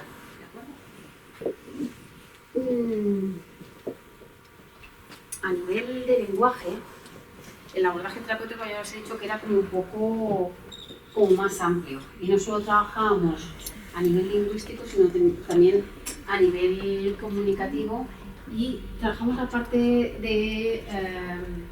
parte ecológica del lenguaje como un poco intentar adaptar e intentar que los demás pues pudiesen ayudarla a comunicarse, ¿vale? A nivel lingüístico, evidentemente, utilizar todo ese lenguaje, interpretar y comprender todo lo que se le dice. A nivel comunicativo, aumentar de la comunicación. Y a nivel ecológico, pues tener presente todo lo que es el contexto, que nos puede ayudar a que esta paciente pueda. Con lo cual, lo que os decía, hablar con la tienda, hablar con el marido, con la hija, con la hermana, con todos los que estaban a su alrededor e intentar explicarles qué mecanismos estábamos haciendo servir en cada momento para ayudarla. En un primer momento le decíamos, cuando se encalle, dar diferentes opciones, pero para que ella siga. No le digas lo que falta tú, porque es que entonces se siente frustrada.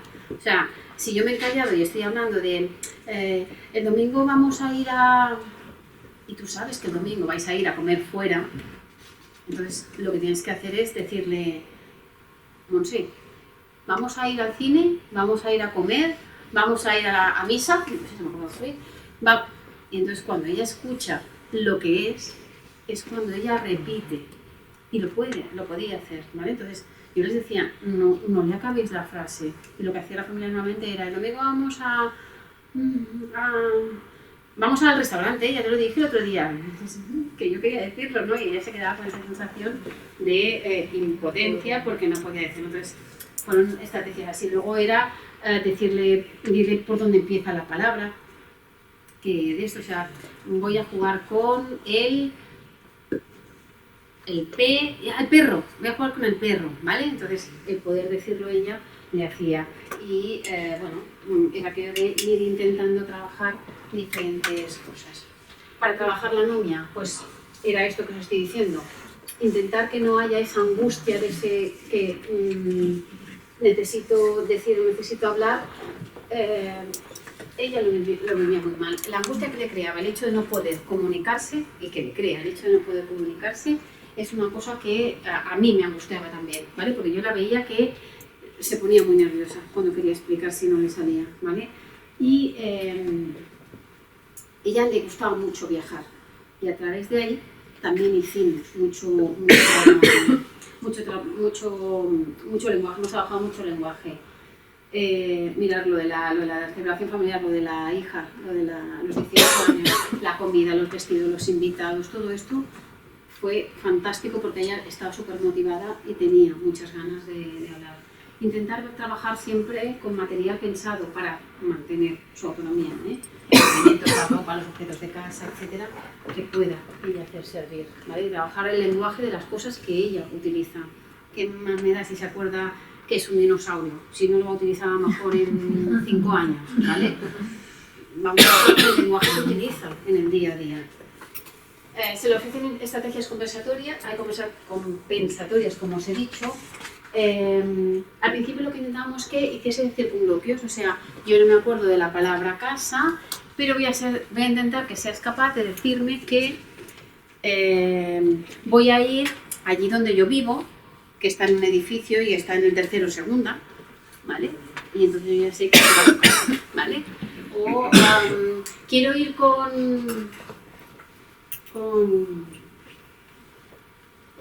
que se llama María, que la tuve con mi marido, que ahora ya va a hacer 18 años. ¿Con quién? ¿Habéis entendido? Pues eso es lo que intentábamos al principio, ¿vale? Después intentar buscar similitudes y acabamos haciendo parafases semánticas, que lo que hacía era, quiero ir a jugar con mi... y decía gato no, oso no, me decía, claro, tener un oso en casa, ya veo yo que no. Entonces decías, con tu P, y decía, con mi perro, ¿vale? Entonces intentar, pues eso, buscar algo que sea similar y ella de esto. Pues sobre todo, evitar el bloqueo, que piense en otra cosa. Mira, pues no me sale ahora, y luego te lo digo. Entonces, sí que es verdad que le creamos el hábito de decir después, ¿vale? Entonces esto lo repetía, ¿vale? Otros ejercicios que hacíamos era intentar clasificar a nivel semántico, listas de palabras, asociaciones semánticas, juegos de sinónimos, etcétera, para provocar precisamente eso, las similitudes, el texto, para tener los recursos a nivel lingüístico, ¿de acuerdo? Otras cosas que trabajamos a nivel de ordenador, pues por ejemplo, lo que os decía, los sinónimos, las palabras similares. Perro, perro, pelo. ¿Qué otra cosa podemos decir para decir pelo? Pues cabello, no cepillo, no señor, no reloj. Fruta, pues puedo, ¿vale? Entonces ella iba escogiendo coche, pues automóvil. Describir imágenes para intentar ver si todo esto que nosotros estamos trabajando está haciendo efecto o no, ¿vale? Y decíamos, a ver, dime qué puedes explicar de esta imagen. Entonces intentábamos darle los recursos en una expresión libre, en algo que decías, no es que de esto, sino que tengo que explicar algo, que es lo que más le angustiaba a ella, poder hacer una explicación para que los demás la entendiesen. Bueno, aquí explícame, e intentamos ver cuáles son tus dificultades y te ayudo, ¿vale? Entonces, pues, eso, le mostrábamos imágenes y ella explicaba, le decíamos, pues, una historia con esto, o alguna vez tú has visto, como viajaba bastante anteriormente, pues sí que alguna vez pues, me decía, en alguno de tus viajes has visto alguna cascada así, uy, pues yo he ido a las cataratas del Niágara, y todo eso explicó y tal, ¿no? Claro, pues con sus dificultades, pero se sentía feliz porque estaba explicando algo que tenía ganas de explicar porque le gustó, disfrutó y eso. Para trabajar la comprensión leíamos textos, después le hacíamos preguntas, le dábamos un listado de adjetivos que tenía que definir, hacíamos palabras o sílabas desordenadas, incompletas, ordenábamos palabras en una frase, exponíamos noticias actuales, el Urdangarín lo repasamos bien repasado, el Rajoy también lo hemos repasado, la señora con el cultural alto, con lo cual a nivel de política era muy crítica, es muy crítica todavía, y sí que es verdad que en este tipo de cursos pues podía opinar, ¿vale? Buscar familias de palabras, pues dependiendo de los días pues hacíamos unas cosas y otras. Esta no es una regla de la paciente en todos los casos. En alguna no es, o sea, cuando ella se cansaba de escribir con esto, nos poníamos nosotros, pero en días diferentes esta tarea se hizo y evidentemente hay muchas veces que se cansaba y ya no podía más, ¿vale? Ya la necesidad de que alguien le echase una mano a nivel de escritura la notaba.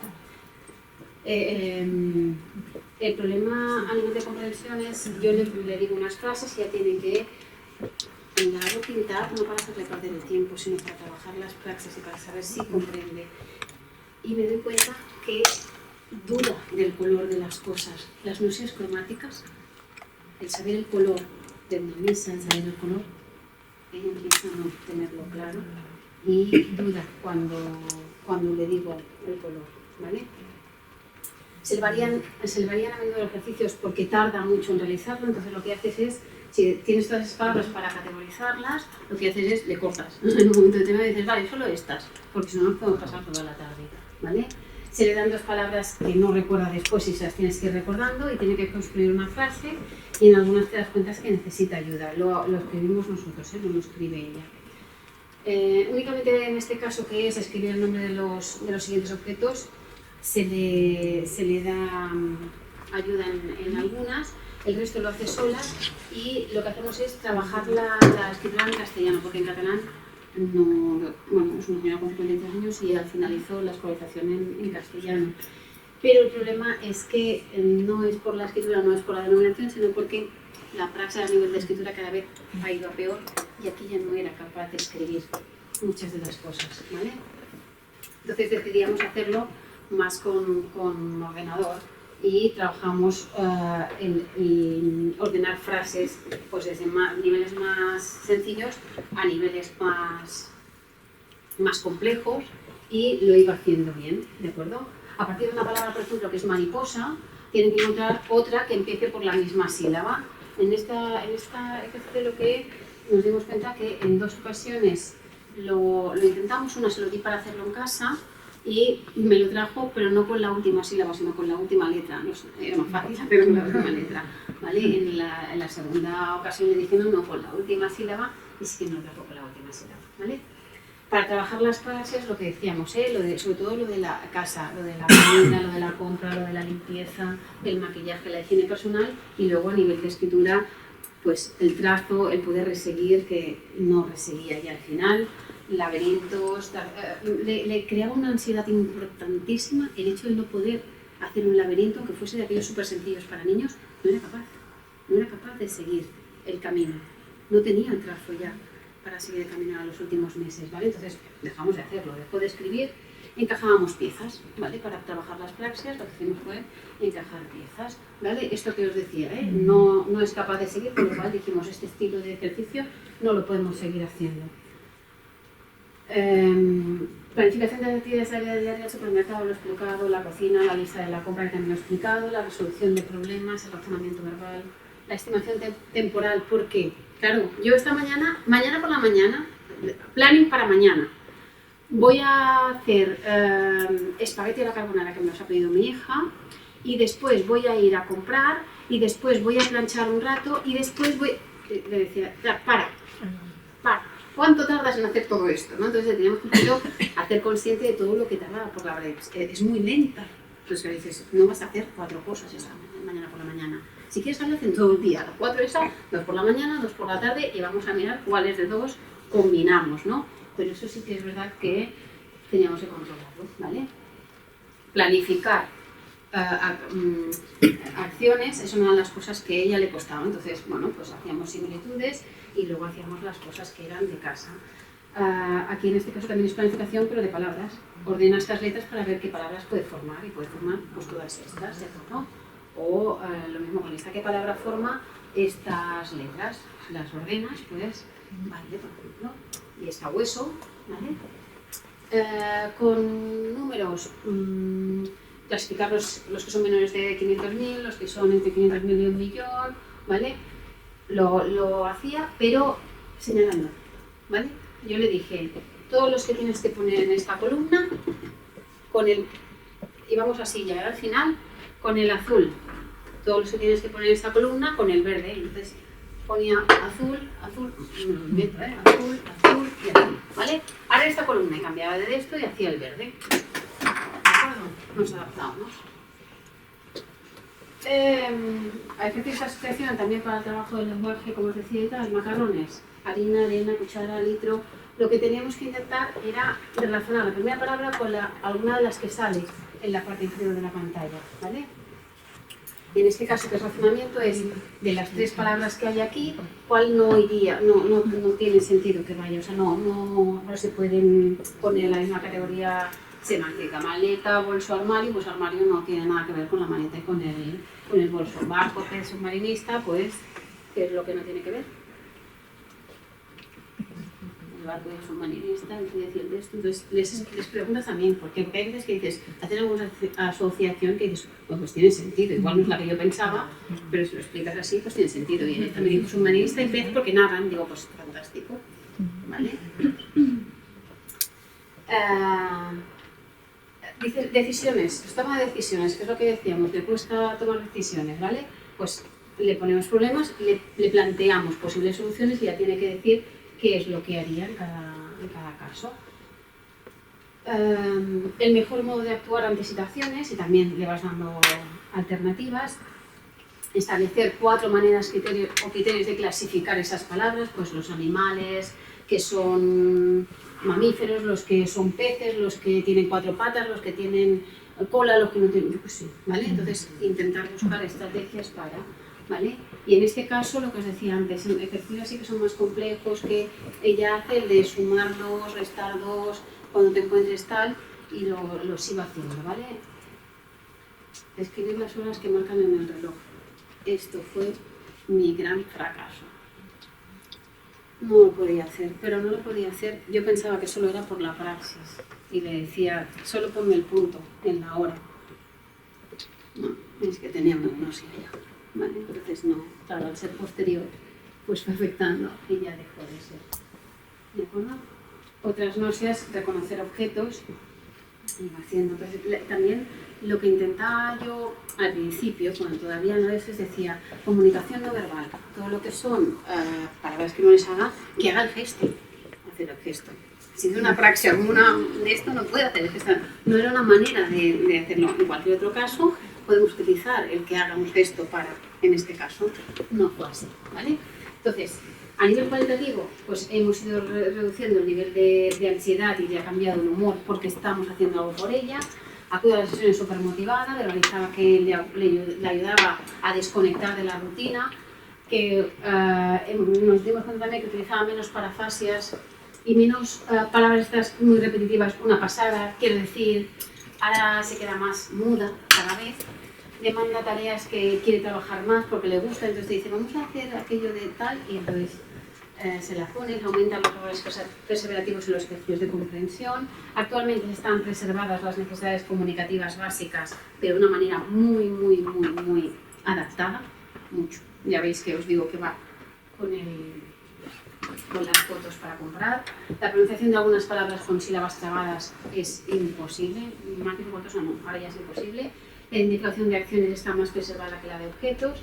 La lectura comprensiva de un pequeño texto empeora hasta que ya ahora solo estaba leyendo frases y ya dijimos que ya no íbamos a estimular más la comprensión lectora porque realmente los ejercicios de muy bajo nivel ya le costaban muchísimo.